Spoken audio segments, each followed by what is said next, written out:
Oh, the championship season kicks off on Friday versus Blackburn Rovers. It's going to be a really interesting start to the season. I'm really intrigued to see what Paul Warne and his team do with this Derby County squad. Obviously, as of recording, we're still awaiting on the addition of Jakub Zetterstrom and potentially a number 9, a centre-half, and potentially another midfielder before the end of the transfer window. So right now we're going to be looking into the fixtures for August. We're going to talk all about them. I'm going to give my predictions and what I think should happen for Derby County in the month of August. But before we do that, make sure you hit that subscribe button down below or in this top corner to stay tuned for all of my latest Derby County and EFL, League One and Championship content that is going to be heading your way over the course of the upcoming season. Over the next few days, we're going to do a full in-depth preview of Derby County versus Blackburn Rovers. We're also going to look into game week 1 of both League One and the Championship, so make sure you've hit that subscribe button and turn on the notification bell to stay tuned for when those videos drop. Well, here we have the month of August. Derby County have 5 games. Now, they may have another one in between. I'm not quite sure when the second round of the EFL Cup is. But Derby County start off the season on Friday versus Blackburn Rovers. They are at Ewood Park on the 9th of August. They then have 2 back-to-back home games. Chesterfield in the EFL Cup and Middlesbrough in the league. They then go away to Watford before rounding out August versus Bristol City at home before heading into the first international break of the season. Now, I think it's going to be a very intriguing month for Derby County, and I think it's going to be very intriguing for a number of different reasons. Now, if you saw my video yesterday about Zetterstrom and there has not been a further update, then it's one of those things where we could be all over the place with this one because that deal needs to happen. Now, as of recording this on the 5th, it has not gone through as I'm recording. So we're in a bit of a sticky spot when it comes to the goalkeeper. And we're also in a bit of a sticky pot when it comes to the strike force because we have Jerry Yates, James Collins, Connor Washington as number 9s. Yates can't play till Watford. I don't think Collins is good enough for the Championship, and Washington isn't fit or good enough for the Championship. So we're in a bit of a predicament at Derby County. We've got conversations over whether we're going to play a back 5 or a back 4. Realistically, it's going to be very intriguing to see how we line up on Friday. It's going to be really hard to predict, but I am going to do lineup predictions in all of my previews for Derby County games this season. So make sure you stay tuned for them because it is going to be a really set of interesting fixtures to start off this campaign for Paul Warne and his Derby County squad. Now moving on to Blackburn Rovers away, I'm predicting that it's going to be a 1-1 draw. Now, Blackburn are in a bit of trouble themselves with they've got some ownership troubles off the pitch. They also look set to be losing Sammy Schmodix, who realistically was their saviour last season and the only reason they stayed in the division. Obviously, John Eustace can make a team defensively solid. He can make a team play really well. As we saw with Birmingham last season before he was unjustly sacked for the signing of Wayne Rooney. Now, I'm predicting a 1-1 draw because I'm not quite sure where Derby's goals are going to come from. Because, as I previously mentioned, we don't really have a number 9 who's going to start on Friday. And as much as I think that Caden Jackson could be brilliant through the middle, Mendes Lang, I think he's ineffective centrally. Barkhuizen could play through the middle. I think we're missing a creative spark to make a central Caden Jackson or a central Tom Barkhuizen actually work because they shouldn't be playing balls into their feet. It should be channel balls. And realistically, this is the problem we're going to face this weekend.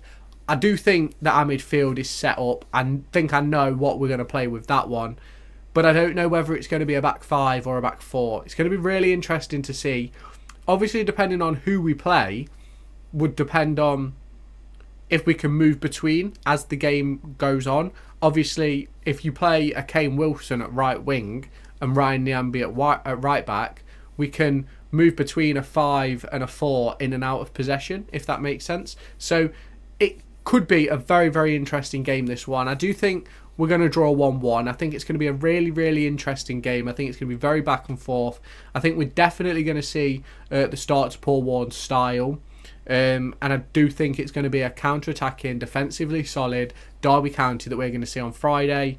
Obviously, conceding isn't what everybody wants, but that is the way the world of football is. And yeah, so 1-1 I'm predicting for Friday. We then go on to the game versus Chesterfield in midweek, which is part of the EFL Cup. And I do believe Derby are going to come away 3-1 victors from this. I think we'll see a second string side in this game just to get some extra minutes in the legs and things like that for specific players. I think we could see the likes of Tyrese Forner, Joe Ward, Connor Washington all be involved in this game, maybe even Corey Blackett-Taylor as well.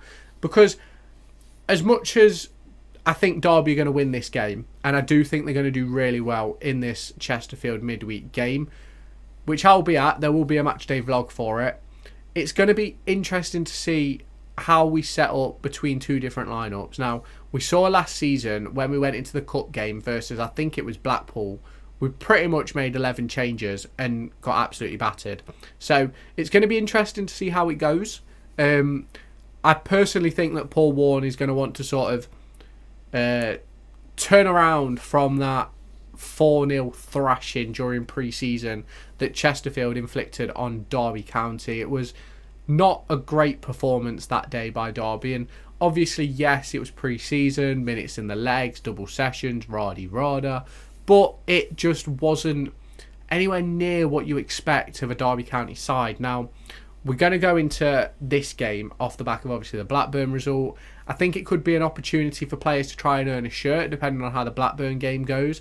Obviously, there's no guarantees that everybody is going to have an amazing game and absolutely smash their way through the Blackburn game. Unless we win 4 or 5-0 in that game, there'll 100% be changes going into Middlesbrough. So, for me, there's going to be a host of changes for Chesterfield. I think we're going to come away 3-1 winners. Obviously, you can all let me know your thoughts and predictions down in the comment section. I'm really intrigued to see what you guys think about the month of August. Let me know which games you're worried about, which games you're excited about. And yeah, let me know your predictions in the comments. If you have not done so already, make sure you hit that subscribe button down below or in this top corner to stay tuned for all of my latest Derby County and EFL Championship and League One videos heading your way. Tomorrow will be the Game Week 1 preview, so make sure you've turned on the notification bell to see when those videos drop. Next up, we have Middlesbrough. Now, we're back at home for this one. After the Chesterfield game, we're back at home in the Championship for the first time since we got relegated under Wayne Rooney. And I'm predicting that we win this game 2-1. I think it's going to be an emotional occasion. It's going to be an interesting atmosphere.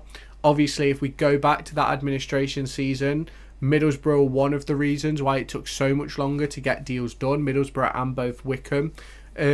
Obviously, in a way, I'm glad that they were causing problems because it stopped Chris Kirshner getting in and it ended up with David Clowes. But Middlesbrough are a really good side and they've got a really good manager in Michael Carrick, and I do think that they're going to have a good season, but I just think Derby County, their first home game back in the Championship, I can't see it ending anything other than a win. I think it's going to be a tough, hard-fought game. I think Derby County are going to come out on top. I think a lot of these predictions may change depending on the first game of the season. Now, I'm sticking to my guns because that's what I have to do. I predict at the start of the month, I review at the end of the month, I'll show you the league table and I'll go through all the real results, where I went wrong and things like that. But I just can't see us losing that first home game back at Pride Park since that season under Wayne Rooney, which was a magnificent season. It brought the fan base back together. It brought the club back together. And it was all because of one man. And Wayne Rooney was able to galvanise what we had. I think we lost 12 players throughout the season. Weren't allowed to bring any in. So it was a mess of a season. We couldn't beat Borough then. Can we beat Borough now? I think so. Let's see what Derby County can do in this one. But let's get into the next one. Next up, we have Watford. Now, Derby County have never done well in London or the surrounding areas of London. It's one of the big things that has always been a question mark around Derby County. Now, don't get me wrong, we've obviously won games in London over our time and even in recent years, but I think there was one season we lost 7 games in a row in London or 8 games in a row in London-based clubs, And we can't do that this season. But I do think Watford are going to beat us. I think they do have a lot of quality in their side. Now, do I think Tom Cleverley is going to be an impressive manager in 10 years' time? Yes. Do I think this Watford job is the right one? Maybe not. I think if Watford starts to struggle, he's going to be used as a scapegoat. And obviously, you can let me know your thoughts down on the comments. But I'm really worried about this Watford game because Watford are a team that, I don't know, I just feel like whenever Derby play Watford, we always seem to lose. Now, obviously, there will be wins in there over the times, but for me, it's going to be a very interesting one. I think we're going to lose it. I think it's going to be a 2-0 loss, as you can see on screen. And you can let me know what you think about it. Obviously, going into the games, things may change for me as predictions go on, because obviously, if we put in a really good performance against Blackburn, beat Chesterfield, beat Middlesbrough, we go into this game on a high. And if Watford go in off the back of 3 losses, completely changes the complexion. But obviously I'm looking at it right now before the season starts, and it's going to be a difficult one, this Watford game, and we're just going to have to see what Paul Warne has up his sleeve. And finally, we end off with Bristol City.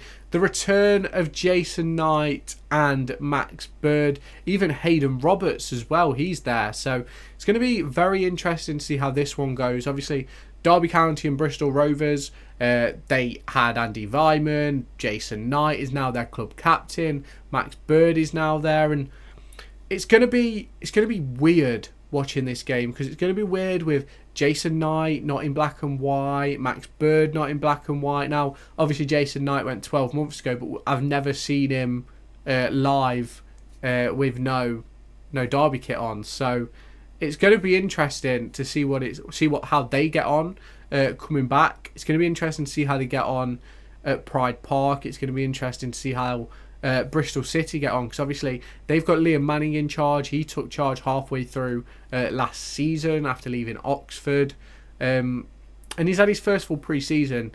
They could be in a really good place, Bristol City, and they've got some really, really good players. Now, the big question is, have Derby improved their midfield since losing Jason Knight and Max Bird? I think there's an argument to say they have, but I think they've lost in other areas, so it's going to be interesting to see how this one goes. I'm predicting a 0-0 draw. I think it's going to be a bit of a boring one, if I'm completely honest. Now, I really hope it isn't, but that's my opinion. We're going to have to see what happens in this game. So, Bristol City 0-0. So, throughout this month, as you can see, I've predicted Derby to get 1 point versus Bristol, 3 points versus Middlesbrough, and 1 point versus Blackburn. That would put us on 5 points to start the season in 4 games. And is it enough for the first month of the season? Who knows? I think it would put us in probably the mid echelons of the league, but we'll have to wait and see. Now, obviously, a lot of things can still happen before that Bristol City game, before the Watford game, the Blackburn game. Obviously, you'll be seeing this on Tuesday, so there's still transfers that can happen before Friday and them get involved in the squad. There's still players who can come back to fitness and be involved in the squad. So it's going to be interesting to see. Obviously, Blackburn, they're going to have to make a whole host of signings this summer. So are we. So it's going to be interesting. Let me know your thoughts and predictions down in the comments. Let me know your predictions for each game. Put it in the comments. Let me see, and I'll get back to every single one of you. So make sure you've hit that subscribe button, hit the like button, and turned on that notification bell to make sure you know when every single one of my videos drops, and I'll catch you in my next video. Make sure to go and find me on TikTok, pictured here, and Twitter, pictured here. These are the places where I'll keep you all up to date with all my upcoming videos and my thoughts and feelings around the Formula 1 and football weekend.